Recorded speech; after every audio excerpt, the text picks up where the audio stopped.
Welcome to another episode of the Linen Suit and Plastic Tie podcast. This is the podcast where we talk to unique and unconventional storytellers to learn how storytelling has played a role in their professional, personal, and overall lives. I'm Gaurav. Hey Kev, have you ever seen the show Man with a Plan? Here we go again. Okay, here's the thing about Man with a Plan. Okay, so it's a show about kind of the classic nuclear family. It stars Matt LeBlanc, and it's about this family. They have this paper towel on the fridge where they use for their grocery list, right? So they write out their grocery list on the paper towel, and then when it's filled, they whip it off, throw it out, and then roll down the roll.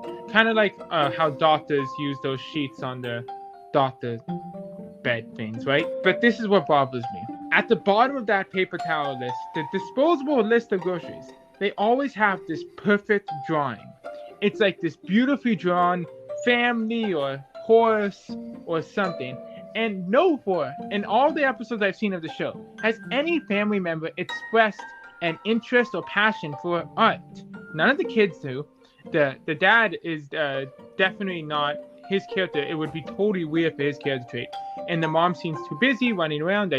She's not stopping to draw this perfectly picture at the bottom of the grocery list that's just going to get thrown out in the end. So I don't know who's drawing it, and it's bothering me. Now, they've never actually zoomed in on this or talked about it in the show, but always in the background of the kitchen, there's a grocery list and a little drawing. New drawing every episode, because obviously the grocery list gets done, it rips off, it throws it away. I don't understand who... I want to talk to the set designer, because I want to know who made that decision, that at every episode there's going to be a new perfect drawing at the bottom of their disposable grocery list. It bothers me. And that was 3 minutes. Anyways, today we are talking to Brent Dykes. Coming from a background in marketing and accounting, he has gone on to pursue a career in analytics consulting, from Omniture to Adobe to Domo to more recently Blast Analytics, where he is now the Senior Director of Insights and Data Storytelling, which is why we're so excited to have him here today and talk about data storytelling. But before we do that, why don't we get into our learnings? I mean, the first one I can think about is the first thing about ourselves this week is that as hosts of a show, it is really up to us to set the tone for our conversation and dictate the energy level. We are responsible for not only keeping the conversation going, but also making everyone engaged, making ourselves engaged, making our guests more engaged, and as a result, make our conversation sound as interesting as they are to our audience. Yeah, I think our responsibility has become so much more clear over the last few weeks when we're really realizing that it's different than a coffee chat or regular interview or things that we did through networking in our lives. We are responsible for the tone. We are responsible for the energy, because you can really hear that when you listen to a podcast. You can hear if everyone's excited and energetic, and it's the host's job to keep people at that level. I think on this responsibility point, I think another big learning is that we are also responsible for the narrative. Every expert storyteller we bring in, everyone is amazing for an amazing story, but it's unique to them. It's their own story, and it's our job to connect that to the overall narrative of the show. It's our job to connect it to other storytellers, to apply insight from other episodes, so that every episode is a part of the overall Linen Suit and Plastic Tie storyline and not just an isolated episode. Right, now that we get all the learnings out of the way, let's get to the main conversation. Thank you so much for being here, Brent. And to start us off, what is your story? All right, yeah. So my background, originally I'm from Canada. I actually moved down to the States about almost 20 years ago. And I have a marketing background. That's what originally I was thinking about accounting, and I was deciding between accounting and marketing, and was good with the numbers, but wasn't as passionate about accounting as I was about marketing, because I really like the psychology and the consumer behavior side of marketing.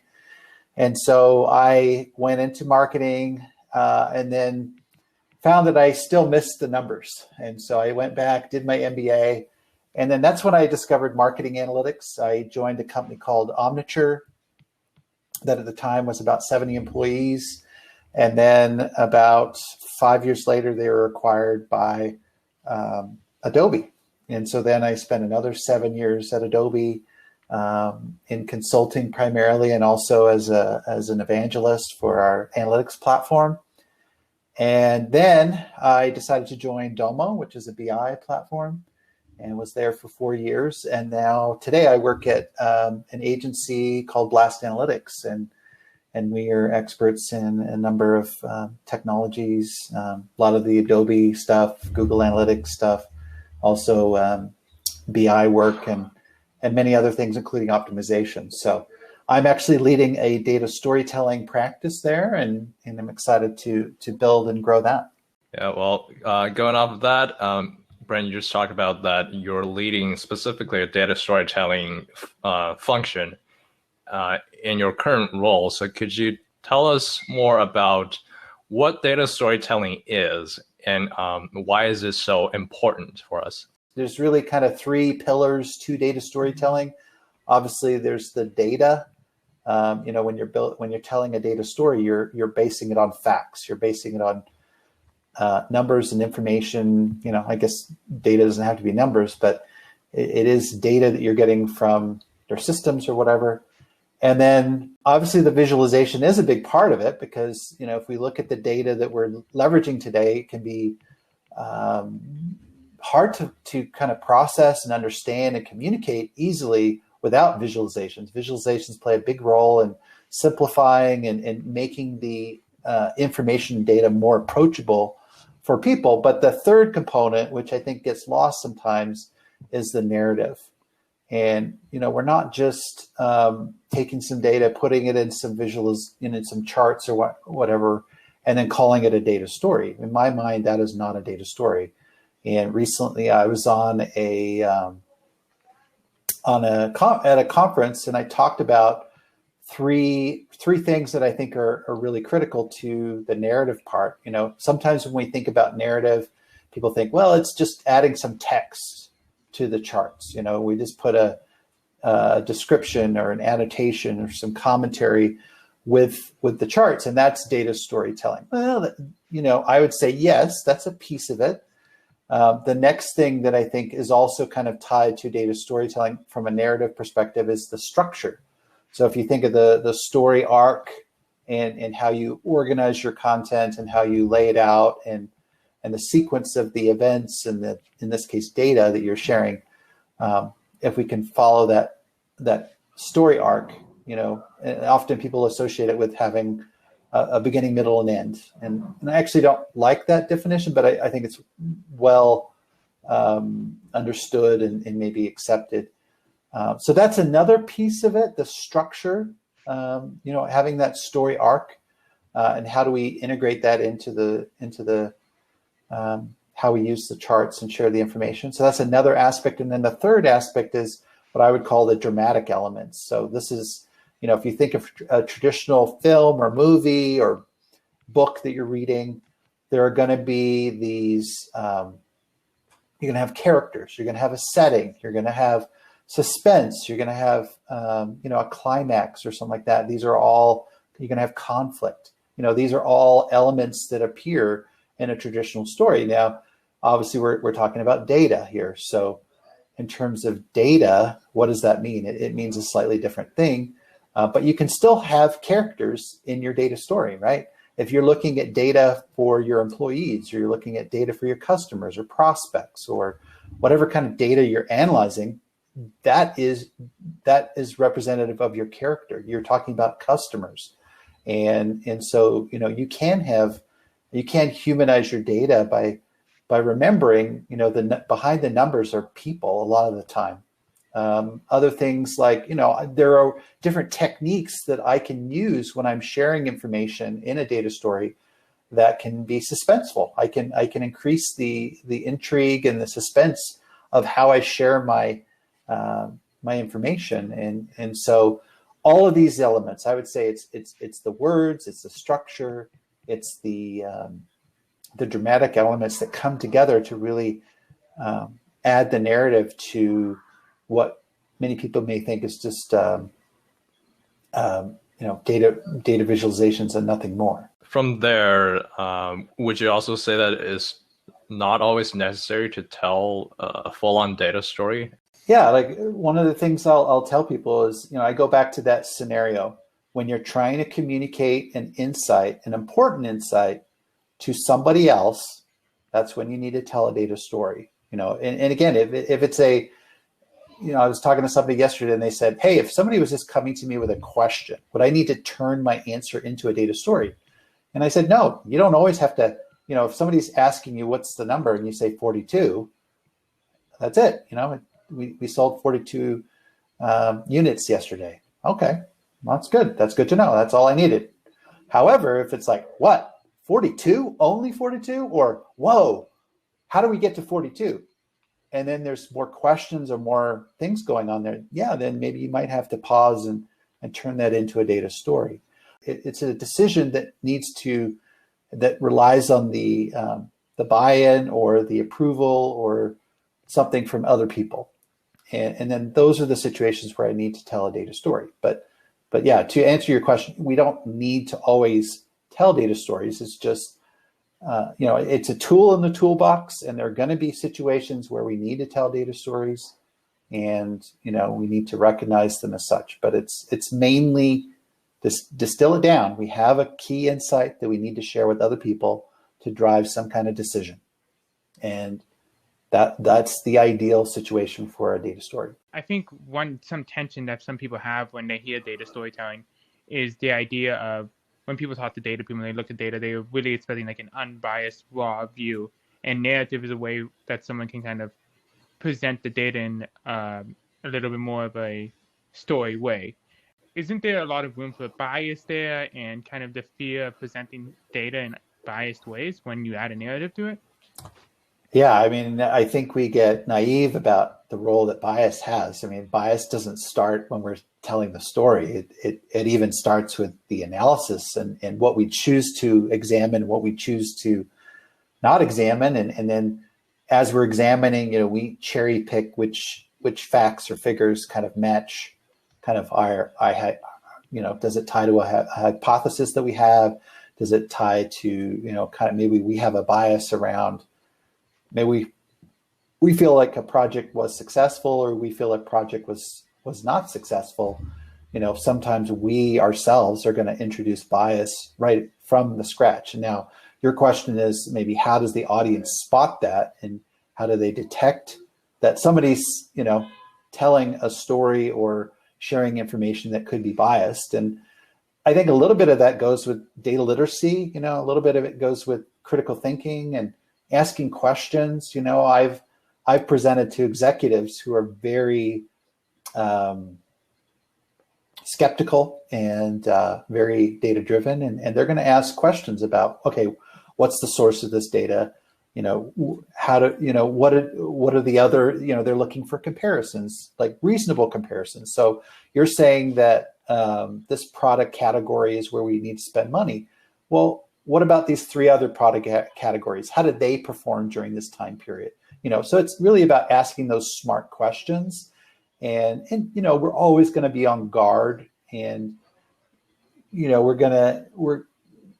it's also about trust too with the storyteller. You can fool somebody once, but then the next time they're not going to be fooled, and you lose trust. And I think that's the goal as an analyst or as a data storyteller. We never want to lose the trust of our audience. I love how you talk about bias because, it's such an important thing to recognize. It's not like bias. Everyone has bias in how data sets are built, how data is collected, how the questions are asked. And it's such an important thing that we're on the lookout for that, because it's not just about, a lot of people think it's about the evil person who's trying to manipulate the data and try to trick someone. But it happens with anyone, depending on their role, their background, their experience. So I think it's such an important point to talk about in data. Mm-hmm. Yeah, absolutely. I also kind of want to look at this from the other side of data storytelling as an audience, and especially in a time like where we are right now, in time of pandemic, there are lots of data floating around, lots of information. It looks like everyone can have a different data source or information source. So in this kind of situation of us having an overflow almost of information and sources, how can we tell what data we should be listening to? So you're saying from an audience perspective, what should we trust? Yeah. Yeah. So, I mean, again, it goes back to, do I trust this data storyteller, whether it's a media site, whether it's an individual that's sharing information with me, have I built a level of trust with this source? And if I think about the different media outlets out there, there's some that I definitely trust a lot more than others, and it's proven over time. There's been situations where different media outlets have been caught, twisting the information, twisting the data.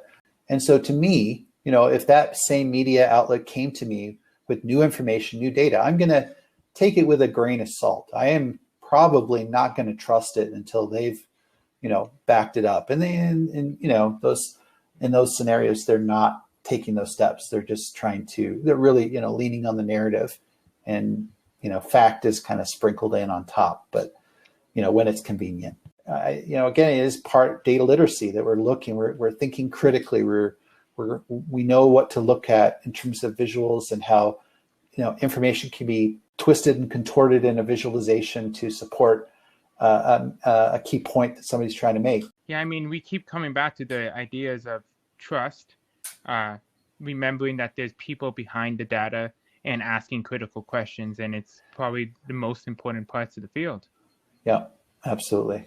Yeah, and this also circles back to the importance of narrative, and maybe even a prerequisite of narrative is what kind of story, what is the purpose of the story we're telling. I was going to say, yeah, if that's to benefit your consumers, if it's to benefit your customers, your partners, whoever it is you're sharing that story, then yeah, it's, there's no malintent there. It's to help benefit them. And I think that will be received well and maybe viewed as a competitive advantage, maybe viewed as a benefit that they get from your company that they don't get from the other providers, the other vendors in your market. For sure. And I see so many parallels with just the classics of storytelling, the hero, the villain, with everything around that. I think one big thing you talked about there as well is choice. There's a lot of decisions you make when you're exploring and showing data. And I know I'm the type of person, and when I want to get better at storytelling, I'm the type of person that likes to say everything, likes to put it all out there, make sure I've said it all. And I know when I started working with data, that's a little bit of a difficult. That's not a great approach, because when you show too much data, it can become overwhelming. It can become confusing. They could trip each other up, and it's not all useful. So it just ends up barraging people. And there's kind of that hole you fall into where it's like, it's really exciting, you can know all this stuff, but it's not very useful. So kind of that connection with storytelling, how do you choose the right storyline to tell and the right data to show?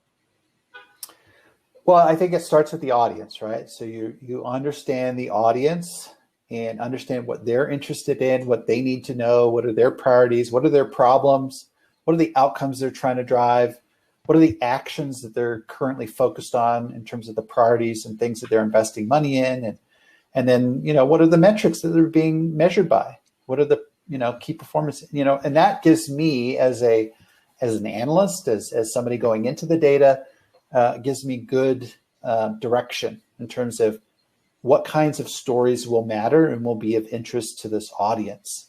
And, and not everything, and we have to be careful in the analytics world is that we get excited. We start to see multiple insights in the data. And then what happens is we do a data dump, and it just comes across as noise. It comes across as confusing. And really what we need to do when we're building a data story is focus on one data story at a time. So we need to focus on one main insight, build that out, provide all the supporting details and the hook and everything we need to kind of build that out. And we need to, be careful that we're looking at the data and the story that we're building from the eyes of the audience, and edit. We have to self-edit. We need to be careful. We need to, I think it comes down to empathy. If we can really approach the explanatory side. We've gone through the exploratory side, we've done all the analysis. Now we're coming out on the explanatory side where we want to share things with other people, and that's where we have to be empathetic to the audience and kind of look at it. Okay, so how can I communicate this information clearly and effectively with my audience, and that they can come to the same conclusions that I came to, that they can see the information the way I see it, even though they're not experts on the data like I am and haven't spent the time like I have. I think that idea of empathy with the audience is something we've talked about with such a variety of guests in so many different fields. And it's so important for storytelling. And that's why I love that you brought it up, because we've talked to product people, we've talked to salespeople, we talked to advertisers, and we talked to psychologists, and they always talk about empathy with the audience when telling a story. And so it's such an important thing to remember in any field. And that's why I love when we talk about it on the show. Yeah, it's critical. Yeah, and with that, Brent, you being kind of really specialized in data storytelling, where you are now, but you also came from a marketing and accounting background. You draw a lot from the film concepts in data storytelling. And from your perspective in any field, so technical or non-technical, why is it important that we become better storytellers? Well, I mean, it's one of the main ways, or the most powerful way we have of sharing information. Regardless if it's data or not data, we share this information in a way. A story is kind of like a package that communicates directly to someone's brain. We're storytelling creatures, as some people have said. We really rely a lot on the narrative and processing that, and that's an important thing to us as human beings. So when you have a mechanism like a story that people are accustomed to learning, new information via stories, that they engage the human mind in a much deeper, profound way than just raw facts can, then you want to tap into that, and so whether you're technical, non-technical, it's just a great way of communicating with other people and engaging them and having your ideas remembered. So there's lots of, there's three key benefits. Your people retain stories much longer. It's almost like you're packaging your facts with the narrative, and it sticks with people. They're able to record it. They're able to remember it more easily. It's also highly persuasive. There's lots of research in my book around the persuasive capabilities of stories, and how, we will. It's almost like a hypnotic effect. When you're telling somebody a story, they've actually done stories where they call it narrative transportation, that people kind of enter into this hypnotic state when they're hearing a story, and they're less likely to nitpick on technical details, like little things. They want to see where the story goes. They want to see where the things go, what happens, and so they're listening much more attentively. And that's the third thing. You really engage people. It's much more engaging for people. It's going to hold their attention. It's going to, it's just, why would you not package things up as stories? They're, in my book, I talk about it as, like if you think of a metropolis, a big city like Toronto or New York or whatever, and you're trying to drive somewhere, would you want to just, stay in the, in the main lanes that get congested and move slowly, and there's lots of cars that are tying back? Or would you want to jump into the express lane? And that's what stories are in the human mind. I see it as, you got these pathways in the brain. Why would you not want to take the highway? Why would you not want to take the express lane? Why would you want to go with the rest of the information gets clogged down and slowed down in the traffic, through traditional kind of processing? But what I love about when we talk to people like you, technical people, non-technical people from so many different fields, is no matter what you're presenting, no matter what your subject matter expert in, we've always heard them say it's about the people. There's people behind everything, and stories is how we connect as humans. So It's amazing insight. Thank you. To close our episode, we have this fun segment called Suspenders. Basically, we ask you a very random, fun question that's not related to anything, and you can give us any answer you feel like. Okay. Our suspender question for the day is, what is one superpower that you wish you had? Wow. So I'm a comic book geek, and so now you're like, Me too. Now you're like testing me on which superhero do I want to be most like. I think the ability to fly. I'm not a Superman fan. I think that would be a cool skill. Welcome back to Top Hat. This is the part of the episode where we analyze our key learnings from this week's expert storyteller.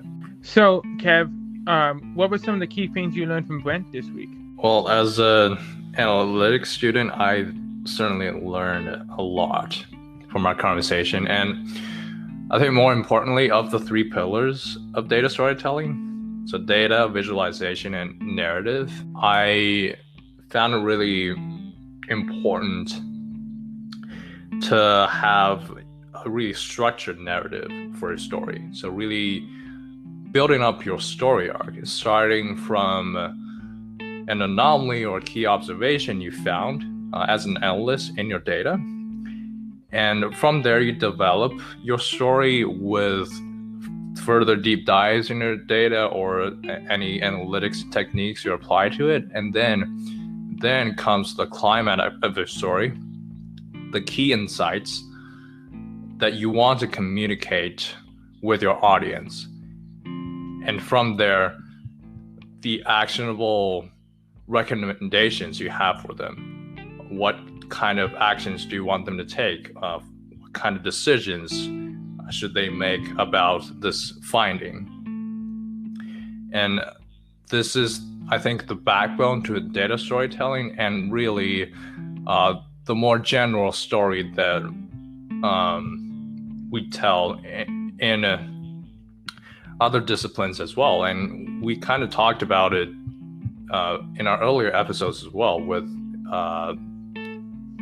Larry's source structure, where the situation's set up, there's an obstacle, and you have to take actions in response to your obstacle. The story develops, and then comes the achievable results of your story. That connection is key, talking about in data storytelling, finding the hero, finding the villain, finding these kind of film elements in your data story.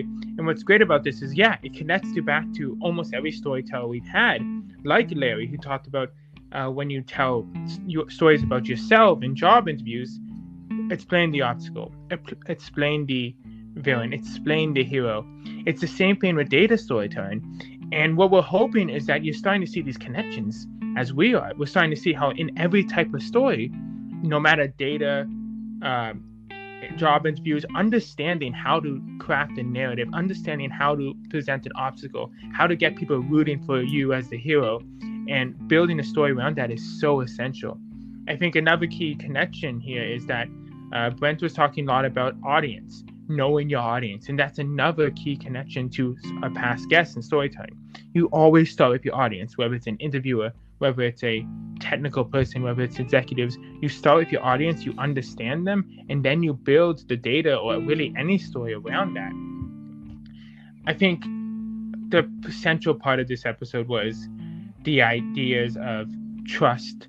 In any data position, any data story, you have to build trust so people can trust in the methodologies, because there's a lot of room for you to take liberties or whatnot. So trust, remembering that everything has people behind it. And because of that, because you understand that, you can ask critical questions based on that to understand how people got to what, how things were built, so that you can really build a more fruitful and truthful storytelling question. So if there's one thing we want you to get out of this, is always ask questions. This has been another episode of Lennon Student Plastic Tie. We will see you next week.